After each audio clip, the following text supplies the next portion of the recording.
two developing stories, including breaking details on the investigation into President Trump and Russia. For the first time, the former director of the CIA says that the Trump team was indeed in contact with the Russians. This is we're learning that the president asked his intelligence chiefs to push back against the FBI investigation. We'll have more on that in a moment.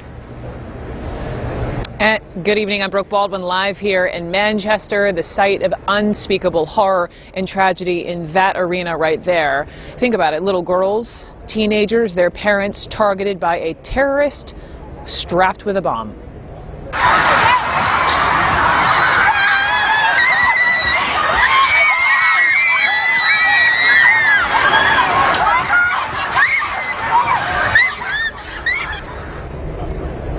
This wasn't a war zone. It wasn't an attack on a government or military outlet.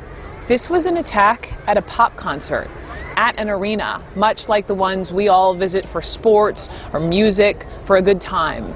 22 people have now died, including children. A homeless man nearby tells CNN he jumped in to help when he saw children covered in blood. I'd like to think someone would come and help me if I needed the help, you know, or come and help someone who I knew, or their families. So it was just one of them things, you know, it's just instinct in it to go and help if someone needs your help. And it was children, you know what I mean, and there was a lot of children with blood all over them and everything, so, and crying and screaming. It had to be done. You had to help. If I didn't help, I wouldn't be able to live with myself for walking away and sitting and leaving kids like that. We are learning the identities of some of the victims today. On the left side of your screen is 8-year-old Safi Rose Russo, 8. In the middle is 18-year-old Georgina Callender. An English college student, John Atkinson, was also killed in the attack. Nearly 60 more injured, some hanging on for life. Fans were just leaving an Ariana Grande concert when a suicide bomber walked up to the arena and blew himself up. ISIS now claiming responsibility. Hala Garani is here with me, CNN international anchor and correspondent.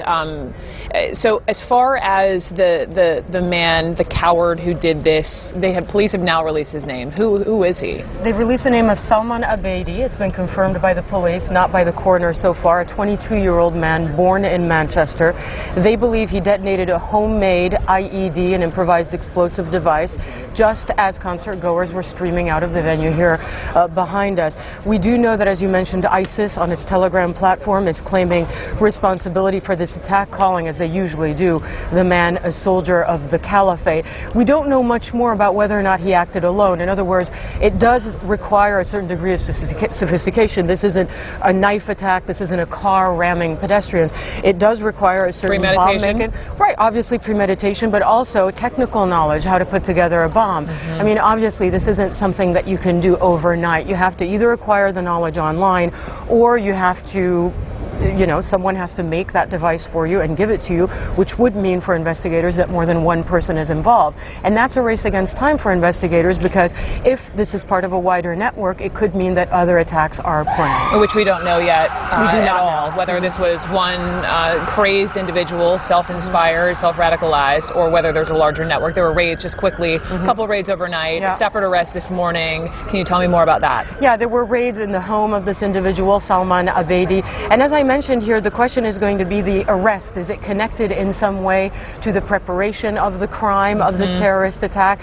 Is someone providing knowledge of bomb making? This is important. It's not just a side angle, because since 2005, there has not been a suicide bombing of this nature in this country.